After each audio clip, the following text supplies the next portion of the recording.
Ali series books अस्सलाम वालेकुम MD cat के शेरों और शेरनियों। आज हम बात करेंगे the most demanding, the most conceptual, the most important chapter, और उसका नाम है केमिकल बॉन्डिंग।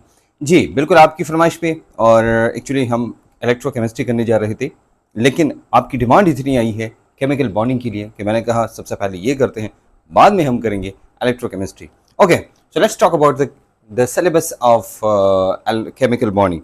सबसे पहले हम बात करते हैं अबाउट द सिलेबस। अच्छा, सिलेबस में आपको पता होना चाहिए कौन कौन से टॉपिक्स हैं। याद रखना, syllabus is very very much important. If you don't know about the syllabus of A chapter, अगर आपको नहीं पता है किसी भी चैप्टर के सिलेबस का, वही कोई फ़ायदा नहीं है, क्योंकि आप पढ़ते जाएंगे। ICSE और MD में बहुत फ़र्क है। तो देयरफॉर मेरे शेरों और शेरनियों, आपने क्या सीखना है? आपने सबसे पहले सिलेबस सीखना है। नंबर 1 यहाँ पर है एनर्जेटिक्स ऑफ बॉन्डिंग। सबसे पहले आपको एनर्जेटिक्स पता होना चाहिए। जैसे आपको याद होगा, हमने ये पढ़ा था कि जो इंटरमॉलिक्यूलर फोर्सेस हैं, यानी हाइड्रोजन बॉन्ड है, उसकी जो एनर्जी है वो है 8 से लेकर 42 किलो जॉल पर मोल एनर्जी तक है। उसके बाद 0 to 8 है, बाकी वन वाल फोर्सेज है। सेम इज द केस, हम कोवेलेंट बॉन्ड, आयनिक बॉन्ड वगैरह वगैरह, तो बॉन्ड फॉर्मेशन की जब बॉन्ड बनता है उसमें कितनी एनर्जी इन्वॉल्व होती है वही हम बात करेंगे, और किसकी एनर्जी ज़्यादा है किसकी एनर्जी कम है ये भी बात करेंगे। Anyways, energetics of bond formation की बात करते हैं सबसे पहले। अच्छा, ये तो हो गया जनाब। अब आते हैं साइज। अब इसके बाद देखना, ये सब एक ही टॉपिक है एक्चुअली। ये हम एक टॉपिक के अंदर ही कवर करेंगे, और इस टॉपिक का नाम है रेडियस या साइज, एक ही बात है, ठीक है। तो देखो, हम सबसे पहले एटॉमिक साइज की बात करते हैं कि एटॉमिक साइज क्या होता है, फिर उसके अंदर एटॉमिक रेडियाई, फिर हम बात करेंगे आयनिक रेडियाई, फिर बात करेंगे कोवेलेंट रेडियाई। हम कहेंगे भाई कोवेलेंट बॉन्ड बनेगा तो कोवेलेंट रेडियाई, आयनिक बॉन्ड बनेगा तो आयनिक रेडियाई, एटॉमिक कोई भी एटम लोगे तो उसका एटॉमिक रेडियाई, और एन फिर हमारे पास दो किस्म के होते हैं। अगर केटाइन है तो उसको हम केटाइनिक रेडियाई कहेंगे, और एन आयन है तो उसको हम एनाइनिक रेडियाई कहेंगे। अच्छा, कुछ टॉपिक्स ऐसे हैं जो कि SP और यहाँ के लिए कॉमन है, और वो ये टॉपिक्स हैं, ये तीन जो टॉपिक्स हैं, these are common to S&P। हम पढ़ेंगे, यहाँ भी हमने वहाँ भी पढ़ा था, लेकिन यहाँ पर हम दोबारा एक दफ़ा डिटेल में पढ़ेंगे।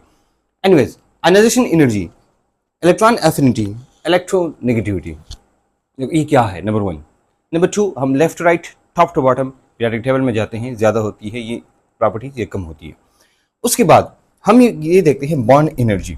हम बॉन्ड एनर्जी और बॉन्ड लेंथ, ये दो ऐसे टॉपिक्स हैं जो बॉन्ड से रिलेटेड है। अभी किस बॉन्ड की बात हो रही है? तो याद रखना, ये कोवेलेंट बॉन्ड की बात हो रही है। कोवेलेंट बॉन्ड की बॉन्ड लेंथ कितनी है और उसकी बॉन्ड एनर्जी कितनी है, ये दो चीज़ें हम पढ़ेंगे। देखो, सबसे पहले ये बॉन्ड बनता है, उसकी एनर्जी। उसके बाद ये जो चार आपको मिलते हैं, ये है रेडियस। एक ही टॉपिक में हम कवर करेंगे, मतलब एक लेक्चर में। उसके बाद ये अलग अलग है, आयनाइजेशन एनर्जी अलग, इलेक्ट्रॉन एफिनिटी अलग, इलेक्ट्रोनेगेटिविटी अलग। उसके बाद आएंगे बॉन्ड एनर्जी और bond length. Actually bond energy और बॉन्ड लेंथ भी अलग अलग है। हम या एक दोनों को एक बड़े उसमें देखेंगे कि अगर लेक्चर आधा घंटा से ज़्यादा हो गया तो फिर हम 2 लेक्चर में करेंगे, और कम हो गया तो फिर हम एक लेक्चर में दोनों कर लेंगे। उसके बाद आते हैं टाइप्स ऑफ बॉन्ड्स। हम बॉन्ड्स की बात करेंगे कि कितने टाइप्स ऑफ बॉन्ड्स हैं। तो भाई किस टाइप की बात करेंगे, तो आपको पता है भाई हमारे पास कौन कौन से बॉन्ड होते हैं। आयनिक बॉन्ड होता है, कोवेलेंट बॉन्ड होता है, फिर उसके बाद कोऑर्डिनेट कोवेलेंट बॉन्ड होता है, ये हो गया, ठीक है। अच्छा, यहाँ भी एनर्जेटिक्स है। फिर उसके बाद इलेक्ट्रोवेलेंट और आयनिक बॉन्ड। बताओ भाई ये क्या है? ये, और उसके बाद है कोवेलेंट बॉन्ड। कोवेलेंट बॉन्ड के बारे में बात करेंगे। वैसे आपने 9th 10 में भी पढ़ा होगा, फर्स्ट ईयर में भी पढ़ा होगा, कोवेलेंट बॉन्ड क्या है, हाउ इज इट फॉर्म्ड। और फिर हम ये पढ़ेंगे कि टाइप्स ऑफ कोवेलेंट बॉन्ड क्या है, कितनी टाइप्स हैं। तो टाइप्स ऑफ कोवेलेंट बॉन्ड यहाँ हम पढ़ेंगे, ठीक है। भाई सिलेबस आपको ज़ुबानी याद होना चाहिए। दो चीज़ें रहती हैं जब ये हम पढ़ लेते हैं ना, कि हमारे पास ये है, इसके बाद दो चीज़ें हम और पढ़ते हैं सिलेबस के मुताबिक। ये तो हो गया भाई हमारे पास बॉन्ड्स कितने हैं। अब इसके बाद जो बॉन्ड्स हैं, इसके बाद हम ये पढ़ते हैं, हमारे पास एक होता है सिग्मा बॉन्ड, एक होता है pi bond. Sigma and pi bond, ये एक्चुअली हमारे पास होते हैं कोवेलेंट बॉन्ड्स, कोवेलेंट। अच्छा, ये आपको पता होना चाहिए कि हम सिग्मा एंड कोवेलेंट बॉन्ड को जो पढ़ते हैं, ये हम पढ़ते हैं किस में? ये वैलेंस बॉन्ड थ्योरी में पढ़ते हैं। किस में पढ़ते हैं? Valence bond theory, valence bond theory इसी में पढ़ते हैं, ठीक है। तो वैलेंस बॉन्ड थ्योरी मतलब दो थ्योरीज हम मेन में पढ़ते हैं, उसमें से एक है वैलेंस बॉन्ड थ्योरी। तो सिग्मा बॉन्ड कैसे बनता है, पाई बॉन्ड कैसे बनता है, या सिग्मा और पाई किसे कहते हैं, और इसकी टाइप्स क्या है, ये है वैलेंस बॉन्ड थ्योरी। तो हम इसको उधर ही पढ़ेंगे। अच्छा, नेक्स्ट हमारे पास बड़ा important topic, very very very much important topic, और इस टॉपिक का नाम है, that topic is called hybridization. Hybridization, ये हाइब्रिडाइजेशन है। अच्छा, हाइब्रिडाइजेशन हमारे पास तीन है, फिर हम पढ़ेंगे sp3, sp2 और sp, वैसे है तो और भी sp3d, dsp3, whatever you call it, वो भी है, लेकिन हम एक्चुअली मेन जो पढ़ेंगे ना वो ये तीन है। ये जैसे हम पढ़ेंगे ना, उसके बाद जो इसके बाद जो है ना वो है VSEPR theory, valence shell electron pair repulsion theory. इसकी दो चीज़ें हैं, एक तो इसके पास्टुलेट्स हैं कि भाई इसके कितने पास्टुलेट्स हैं, और दूसरा है इसकी एप्लीकेशंस हैं। अगर आप देखें तो ये हमारा पूरा का पूरा, ये बस ऐप्स में लिख लूँगा, आप लोग वैसे भी आजकल तमाम एप्लीकेशंस को ऐप्स ही कहते हैं, भाई कौन सी ऐप डाउनलोड करनी है, ठीक है। तो भाई हमारे पास ये है। अच्छा, ये होल सिलेबस है, और से देखना क्या है, साइज, फिर कुछ प्रॉपर्टीज हैं, तीन properties, ionization energy, electron affinity और इलेक्ट्रोनेगेटिविटी।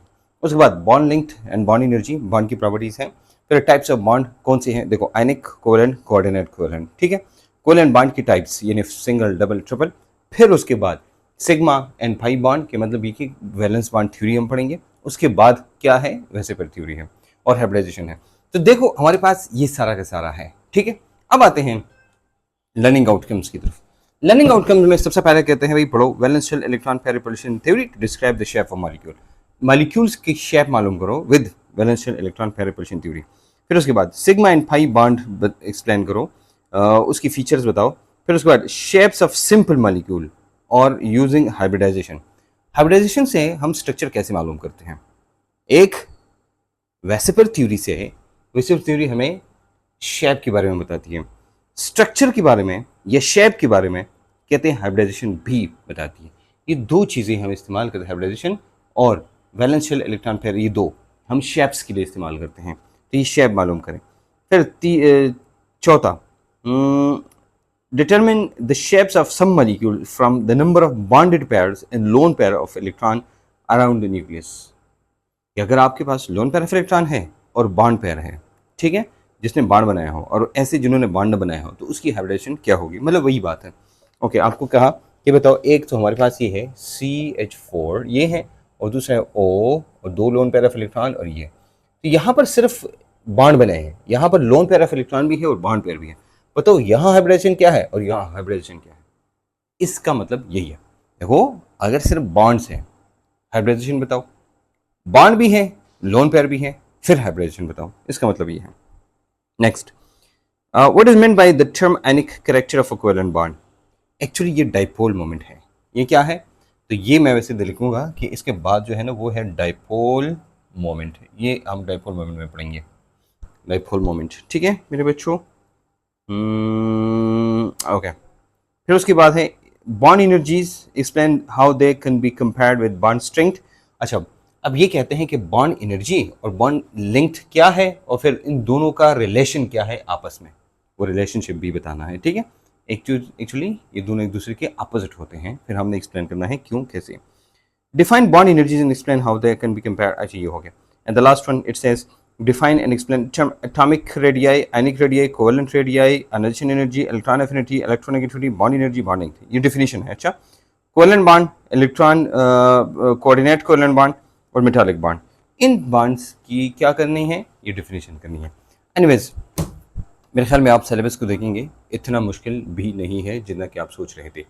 हम क्या पढ़ेंगे, मैन हम साइजेस पढ़ेंगे, मतलब एटॉमिक रेडियस पढ़ेंगे, ये अनाइजेशन एनर्जी, इलेक्ट्रोनेगेटिविटी, इलेक्ट्रॉन एफिनिटी, ये चीज़ें पढ़ेंगे। फिर उसके बाद हम बॉन्ड की तरफ आएंगे। हमारे पास वेसेपर थ्योरी, वैलेंस बॉन्ड थ्योरी, ये दो थ्योरीज हैं जो हमें बॉन्ड के बारे में बताती है। तो वेसेपर थ्योरी बॉन्ड की वजह से जो शेप बनती है वही बताती है, और उसके साथ हम पढ़ेंगे हाइब्रिडाइजेशन, राइट, और वैलेंस बॉन्ड थ्योरी पढ़ेंगे। वो हो गया। फिर हम ये पढ़ेंगे भाई हमारे पास कोवेलेंट बॉन्ड होता है, कितने टाइप ऑफ कोवेलेंट बॉन्ड है। एक चीज़ जो एक्स्ट्रा है वो है डाइपोल मोमेंट। कोवेलेंट बॉन्ड जब बनता है उसमें आयनिक करेक्टर कितना है। तो जब भी कोई ऐसा टॉपिक आता है पोलैरिटी, आयनिक करेक्टर, ठीक है, इसका मतलब है ये डाइपोल मोमेंट के बारे में पूछते हैं। So this is what we gonna talk about the chemical bonding. ये तमाम के तमाम हमारे पास केमिकल बॉन्डिंग का चैप्टर है। फिर भी अगर मसला है तो you can write to me down below in the description, in the comments, or you can just send it to me on my WhatsApp. I'm always here for you to reply to you and to answer you. If there is any problem, you can contact me and you can share directly with me. मिलेंगे इंशाल्लाह एक नई video के साथ, नए concept और नए idea के साथ, केमिकल आपके साइज़ के साथ, एटॉमिक साइज़, एटॉमिक रेडियस वगैरह के साथ। इजाज़त दीजिए।